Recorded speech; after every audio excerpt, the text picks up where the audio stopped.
مراد رجب but ہے کہ یہ شراب کے نشے میں پھر ٹی وی پہ بیٹھ کر گندی اور ننگی گالیاں دے رہا تھا۔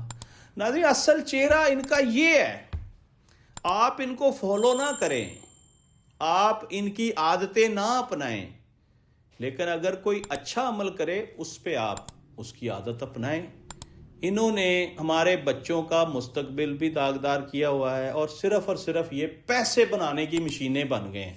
اب ان کو اپنا قبلہ درست کرنا ہوگا اور رجب بٹ جو ہے اس کو سرنڈر کرنا ہوگا۔ اگر وہ اس ملک میں نہیں آتا تو وہ زیرو ہے، کیونکہ وہ ایک بڑی گمنامی کی زندگی گزار رہا ہے، اور بتایا یہ بھی جا رہا ہے کہ اتنا ڈسہارڈ ہے کہ اب اس نے ہو سکتا ہے ولاگ بھی چھوڑ دیا ہے کہ جب تک میں پاکستان نہیں جاتا۔ بہرحال ہم آپ کو یہ بتا رہے ہیں کہ اب اس کے لیے راہیں آسان ہو گئی ہیں، یہ پاکستان آئے گا اور اس کو اپنے کیسز فیس کرنے پڑیں گے۔